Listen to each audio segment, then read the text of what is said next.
Category is going to be those running for U.S. Representative 4th District. And according to my list, there are 8 of you. If you all will come forward, please.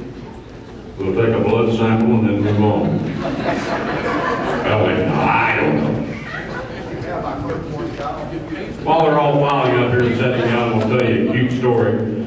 2 gentlemen moving out of the neighborhood, young fellas. Old gentleman always sat in front of the post office every morning, greeted everybody. And his first young man moving out of the community came by. And the old gentleman said, "Son," he said, "I understand you're leaving the community." He said, "Yes." He said, "You know, I can't wait to get out of here." He said, "I have never lived around such a bunch of skunks, backstabbing, no good people." The old gentleman said, "Son," he said, "you'll find people like that no matter where you go." About 10 minutes later, the second young man showed up. The old gentleman asked him the same thing about leaving. He said, "Yes." He said, "You know," he said, "I really hate to leave here." He said, "I have never in my life lived around a bunch of nice people while I live here." The old gentleman's response was the same. He said, "Son, you'll find people like that no matter where you go." So I think it's kind of what you reap what you sow, maybe, but why the person didn't like it. Okay, our first speaker in this category, I guess we're all up here seated, right? Bill? The first. Good afternoon, and thank you to Farm Bureau. They do a great job representing the rural areas in Jeff City, and I really enjoyed working with them. First thing I need to do is introduce my high school sweetheart, Swell. We've been married for 43 years. You can't do this without the support of your family, and I really appreciate her support. Give you a little background. I'm a farmer from Saline County. Graduated from the University of Missouri in Ag Econ. In 1979, MFA Incorporated lost its way, and I was the first one to pull together a group of delegates to change that board of directors. When I went on the board in 79, MFA was virtually bankrupt. When I left in the mid-90s due to term limits, which we instituted, it had the highest return on assets of any cooperative in the nation. You know, you don't do that by yourself, but I did create an atmosphere on the board to hire the right people and stand behind them when they had to make tough decisions. I was on the board for 16 years, chairman for 8, and in the process refocused that company. Being a politician was never a goal in life. I was asked to run for the Senate in 2003, and I turned it down. I was asked a number of times, and finally in 2004, I decided I was tired of screaming at the radio. There's so many people that get a little problem, and they forget about all the unintended consequences they create when they're going after that problem. And I think my broad base in business experience gave me a perspective to be able to contribute to the public process. I was elected in 2004. The only time I was ahead was election day.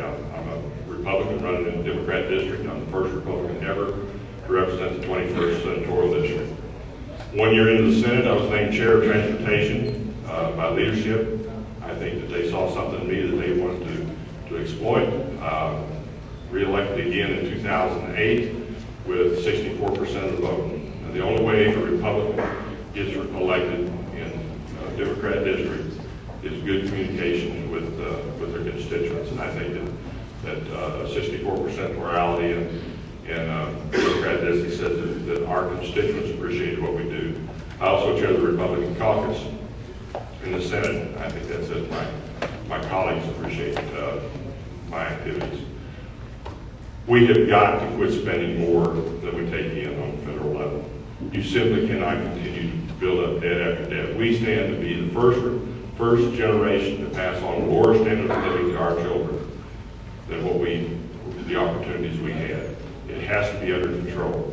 Somebody asked about the 17th Amendment a while ago. I truly didn't appreciate what the 17th Amendment did until I became a legislator. I was told when I was growing up or studying the Constitution in downtown Camden that the forefathers didn't trust the people to elect senators, and that's the reason senators were elected by the legislators. The truth of the matter is, they really had it right. The way they designed the system is that the House of Representatives represented the people. And all tax bills started in the House because they knew that the people had to pay the taxes.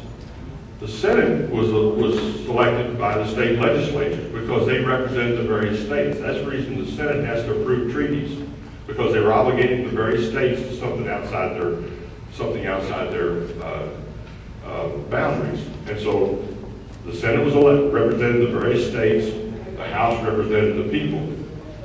When you remove that check on we start popularly electing senators, then we remove that check of balances, and you have what you have now. There is no incentive for Congress to spend within their means. And Madison said that a federal government unchecked will want to run your health care, your education, and your local police force.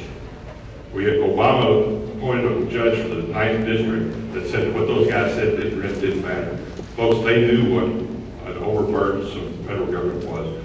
And as the state legislature, and going to Washington, D.C., I'm going to be one that looks for states' rights. I'm the only one that has voted to create a more efficient and refocus the private company. I voted to shrink government on the state level, and I can do that at the federal level. And I look forward to your support. Thank you all very much. Appreciate you being here. Any questions for this gentleman? Okay. He's making an announcement. There was a video out on the tables out in front that I think it was called "Don't Tread on Me." Is that correct? It was not a free video. That was something that was brought as a demonstration purposes only. So if somebody's picking that up in the state training, then that was something that was taken for free. Could you please return it to Cliff Luger, please? Because right there, yeah, he would sure appreciate that back. You just bought that last night, didn't even have a chance to look at it yet. Thank you. And if you think that the wrath of a woman's bad, you don't want the wrath of Cliff Luger, let me tell you. Okay, our second speaker will be Eric. All right, thank you. My name's Eric Dave McElroy. I'm the term limits for this position. Would you support putting the bill forward to limit the term limits in the Senate? So you want to know all these folks' opinions on term limits? How many of you are in favor of it? Hold your hand up. I think the term limits are too long. Opposed? Stand on your head. No. Okay. Looks like they all support term limits. Thank you. All right.